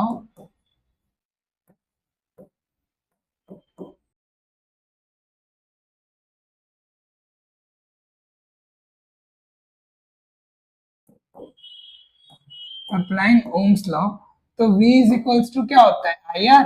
तो substituting the value in one, तो H is equals to I R into I into T. तो H is equals to I square R T. और जब भी हीटिंग इफेक्ट अपन निकालेंगे तो उसकी ऐसा यूनिट क्या हो जाएगी, जूल। तो ये था हमारा joules law of heating effect बेटा। अब इसके कुछ क्वेश्चंस करते हैं। आयरन है, कंज्यूम कर रहा है पावर एट 840 वॉट। तो जैसा कि मैंने बोला कि 840 वॉट हमारा क्या है, पावर दे दिया है। When operating at maximum heating at 340 watt minimum heating. So एक इलेक्ट्रिक आयरन है जो 840 वॉट कंज्यूम कर रहे हैं, जब मैक्सिमम हीटिंग 340 वॉट दे रहे हैं at minimum heating when connected to 2 watt. ये मैक्सिमम करंट है, पावर जनरेट हो रही है बेटा, ये मिनिमम पावर जनरेट हो रही है एट 220 वोल्ट पे। तो दोनों केस में हमें करंट निकालना है और रेजिस्टेंस निकालना और दोनों का रिलेशन निकालना है। पावर एक दे रखा है 840 वॉट और एक पावर दे रखा है 340 वॉट। ये हमारा मिनिमम है,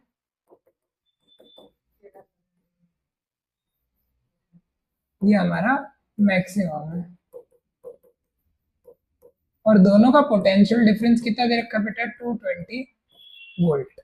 अब फर्स्ट केस जब मैक्सिमम है देते हैं, तो power is equals to V I. अब हमें आई निकालना है तो P by V. So 840 upon 220।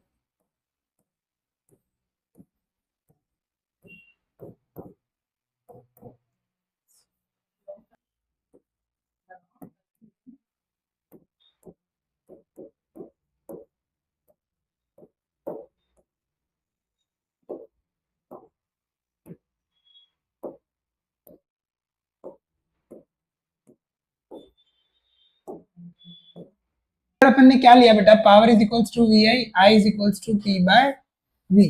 तो ये हमारा सॉल्व करने पे ये आया मैक्सिमम केस का करंट। अब निकालना है रेजिस्टेंस बेटा। सो रेजिस्टेंस निकालने के लिए क्या होगा, V is equals to I R. तो R is equals to V by I. तो हमारा V कितना बेटा 220 और I कितना है 3.82। तो इसको सॉल्व करेंगे तो हमारा आंसर आएगा 57 पॉइंट, और रेजिस्टेंस कैसा यूनिट, ओम। तो ये था फर्स्ट केस बेटा। अब निकालेंगे सेकंड केस, आप लोग भी साथ में करो, चलो सॉल्व। तो again P is equals to V I. तो I निकालना है तो P बाय V। तो P कितना है हमारा 340 और V कितना है 220। 0 कट, आंसर आ जाएगा 1.54 एम्पियर। अब सेम रेजिस्टेंस निकालना है, अगेन V बाय I। तो 220 अपॉन 1.54, तो हमारा आंसर आ जाएगा 142.8 ओम। अब बढ़ते हैं अगले क्वेश्चन की ओर। If 100 joule heat is produced every second in a resistance of 4 ohm, तो हमें हीटिंग इफेक्ट कितना दे रखा है, H दे रखा है 100 जूल बेटा। I हमें नहीं पता, R है हमारा 4 ओम, और टाइम है हमारा 1 सेकेंड। तो हमें निकालना है v। अब आप घबरा जाओगे सर v कैसे, तो v is equals to I R होता है, ये हमें पता है। हमारे पास i नहीं है तो i कैसे निकालेंगे, h is equals to I square R T. तो ये आर टी यहाँ मल्टीप्लाई में यहाँ चला जाएगा तो डिवाइड, तो h by R T is equals to I square. अब स्क्वायर को यहाँ ले आएंगे तो अंडर रूट, तो i is equals to under root h upon R T, substituting the value. तो h की वैल्यू कितनी है 100, r है हमारा 4, टाइम है हमारा 1, तो 4 25 25, तो हमारा i कितना आ जाएगा अंडर रूट 25। तो i is equals to under root 25 किसका है 5 का बेटा, तो i की वैल्यू आ गई हमारी 5। अब v निकालना है, तो v is equals to I into R. तो v i हमारा 5 है, r हमारा 4 है, तो v हो जाएगा 20 volt. This is the how this question works. अब बढ़ते हैं practical applications of heating effect of electric current की डे टू डे लाइफ में कहाँ यूज होता है heating effect of electric current. So due to heating effect of electric current electrical energy lose हो रही है और किसी ना किसी फॉर्म में इलेक्ट्रिक सर्किट में ये काम कर रहा है। सो हीटिंग इफेक्ट का कारण ही मैंने कल भी आपको बताया था, हीटर ओवन गीजर जितना ज्यादा कॉइल किया है, सरफेस एरिया बढ़ा है, तो वो हीट हो रहा है और तभी तो वो अपना फंक्शन कर पा रहा है। तो डे टू डे लाइफ में यहाँ हीटिंग इफेक्ट सबसे ज्यादा काम कर रहा है जहां हमें मैक्सिमम हीट चाहिए। सो द हीटिंग इफेक्ट और क्या बताता है, also use to produce light, electric bulb को जलाने के लिए। फिर ये एग्जाम में आता है बेटा कि पुराने जमाने में टंगस्टन की फिलामेंट यूज होती थी, पर वो अब क्या था बेटा, टंगस्टन बहुत पतला हुआ करता था तो बहुत जल्दी फ्यूज हो जाता था, तो इसीलिए उसको मॉडर्नाइज किया। So the filament is thermally insulated using insulating support. The bulb is filled with, अब जो पुराने बल्ब थे उसमें टंगस्टन की फिलामेंट हुआ करती थी और उसमें कुछ केमिकल्स डाले रहते थे जैसे नाइट्रोजन और आर्गन, ताकि फिलामेंट की लाइफ बढ़ सके, ज्यादा दिन तक फिलामेंट चल सके और हीटिंग इफेक्ट हो सके। अब जब भी बल्ब पुराने जमाने के भी जलाते थे तो क्या होता था बेटा, अभी के भी और पहले के भी, तो वो हीट होते थे और गर्म होके वो ग्लो करते थे और बहुत देर तक चलते थे, तो वो गर्म हो जाते थे जब आप उनको बंद भी करते थे। तो हीटिंग इफेक्ट हमारे डे टू डे लाइफ में छोटे पोर्शन से लेके बड़े पोर्शन तक हर जगह यूजफुल रोल प्ले करता है। हीटिंग इफेक्ट के लिए ही, हीटिंग इफेक्ट जैसा कि बताया उसके पहले मैंने आप लोगों को फ्यूज के बारे में बताया था कि भाई डोमेस्टिक सर्किट में हर अप्लायंस के पास एक फ्यूज होता है कि भाई इतना अमाउंट ऑफ करंट जाना चाहिए, इससे ज्यादा अगर करंट गया तो क्या हो जाएगा, वो डिवाइस फ्यूज हो जाएगा। जैसे बल्ब फ्यूज हो जाना, घर का मेन फ्यूज उड़ जाना। तो फ्यूज मतलब क्या बेटा, एक प्रोटेक्टिव डिवाइस है या सेफ्टी डिवाइस है जो हर इलेक्ट्रिकल अप्लायंस में कितना अमाउंट ऑफ हीट जाना चाहिए उसको कंट्रोल करता है।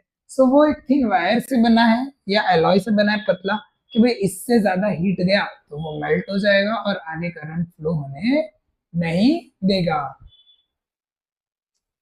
सो फ्यूज वायर हमेशा एक पोर्सलिन या एक इंसुलेटिंग कार्ट्रेज में रखा जाता था। जो घर के आप फ्यूजेस देखो ना, तो फ्यूज एक पोर्सलिन का रहता था, तो पतले वायर उससे कनेक्टेड रहते थे कि इससे ज्यादा हीट गया। पोर्सलिन क्यों, क्योंकि पोर्सलिन या सिरामिक ये है इंसुलेटर की तरह एक्ट करता है और अंदर जो फ्यूज वायर है वो लो मेल्टिंग मेटल के बने रहते थे कि भाई ओवरलोड जैसे हुआ वो क्या कर देंगे, सर्किट को वहां ब्रेक कर देंगे, करंट को आगे फ्लो नहीं होने देंगे।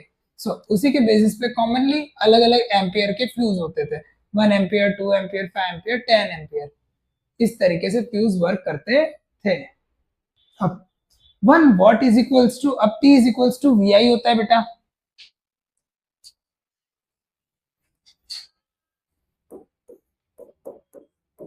तो पावर की SI यूनिट क्या थी, मैंने पहले भी बताया था 1 वॉट। तो 1 watt is equals to 1 volt पर मल्टीप्लाई बाय 1 एम्पियर। जो आप लोग घरों में वॉट वगैरह में ही इलेक्ट्रिक बिल जो कैलकुलेटर था, हमने कितना वॉट यूटिलाइज किया उसी के बेसिस पे आपका लाइट बिल बनता है। So electric energy is product of power and time. तो एनर्जी जब भी लग रहा है तो जूल में आएगा बेटा, तो उसी के बेसिस पे पर आर कितना कोई भी डिवाइस कंज्यूम कर रहा है उसको बोलते हैं किलो वॉट आर। क्या बोला जाता है बेटा, किलो वॉट आर के 1 घंटे में आपने कितना वॉट यूज किया पावर। सो 1 किलोवाट आवर को अगर कन्वर्ट करके देखें तो क्या होगा, 1 किलोवाट आवर को कन्वर्ट करें तो 1 किलोवाट इज इक्वल्स टू 1000 वाट और आर मतलब 1 घंटे में 3600 सेकेंड्स। तो इसको लिख सकते हैं 3.6 into 10 to the power 6 joule. ये होता है 1 kilowatt hour. So in an electric circuit, electrons are not consumed. We pay for energy to move electrons through electric gadgets. तो पर सेकंड इतना जाता है 3.6 इंटू 10 वॉट वॉट बेटा। अब उसी के बेसिस पे एक न्यूमेरिकल देखिए, एक इलेक्ट्रिक बल्ब है जिसको 220 वोल्ट के जनरेटर से कनेक्ट किया, 0.5 एम्पियर है। व्हाट इज द पावर, उसका पावर निकालना है बेटा। तो P इज इक्वल्स टू क्या होता है, वी आई, so 220 into 0.5 यानी 220 into 5/10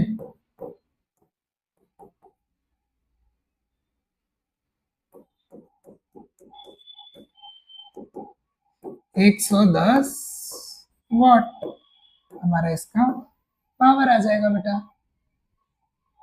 कि भाई एक इलेक्ट्रिक रेफ्रिजरेटर है, rated 400 watt, operated 8 hours per day. What is the cost of energy to operate it for 30 days at rupees 3 per kilowatt hour?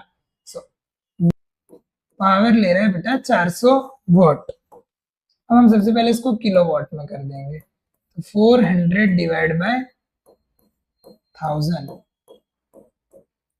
तो 0.4 kilowatt आ गया। अब टाइम के साथ मल्टीप्लाई कर दे तो पावर को V into I T, P into T पर unit time, तो कितना आ गया, 8 आवर्स के लिए फ्रीज चल रहा है तो 3.2 आएगा बेटा ये किलोवाट आवर। अब ये चीज चल रही है 30 डेज के लिए बेटा, 3.2 किलोवाट आवर 30 डेज के लिए फ्रीज चल रहा है, तो क्या आ जाएगा 96 किलोवाट आवर। अब 1 किलोवाट आवर का प्राइस है या पर किलोवाट आवर का प्राइस है 3 रुपीज, 96 का कितना, 96 मल्टीप्लाई बाय 3, इस तरह के क्वेश्चन आते हैं बेटा। तो 288 रुपीज लगेगा, समझ आया बेटा। तो ये था हमारा इस वाले न्यूमेरिकल का आंसर। यहाँ हमारा चैप्टर बेटा एंड होता है। अब बिफोर समिंग अप, इस चैप्टर में क्या क्या इंपॉर्टेंट चीजें जो आपको पता होनी चाहिए बेटा, तो इलेक्ट्रिसिटी के इंपॉर्टेंट टॉपिक्स बिना देर किए पढ़ते हैं कि भाई इलेक्ट्रिक करंट के बारे में आता है, इलेक्ट्रिक करंट क्या चीज है उसका डेफिनेशन आता है, ऐसा यूनिट आता है करंट का, ओपन सर्किट और क्लोज सर्किट के कॉन्सेप्ट आते हैं बेटा, कन्वेंशनल करंट यानी कैसे इलेक्ट्रॉन का मूवमेंट होता है नेगेटिव से पॉजिटिव की तरफ और सेल का मूवमेंट, एमीटर और वोल्टमीटर के बाद इलेक्ट्रिकल पोटेंशियल और पोटेंशियल डिफरेंस, ये इंपॉर्टेंट टॉपिक है बेटा। फिर एसआई यूनिट क्या है पोटेंशियल डिफरेंस का, ये एक इंपॉर्टेंट है। फिर वोल्टमीटर एमीटर के बारे में सबसे इंपॉर्टेंट है और इंपॉर्टेंट एमसीक्यू इस चैप्टर से आते हैं बेटा। ये कुछ स्टार मार्क्स है बेटा कि रेजिस्टेंस, और आप लोगों को क्विक रिवीजन के लिए यहाँ हमने पॉइंट्स में लिख के रखा है। सेम कॉम्बिनेशन रेजिस्टेंस के फॉर्मूला बेटा, हम इतना प्रिसाइजली आपको एक एक चीज दे रहे हैं, बस आपका डेडिकेशन और एंड तक सेम चीज को फॉलो करके देखना, तो आपको सब कुछ हैंडी एक जगह मिल जाएगा, आपको खाली रिवाइज करना है।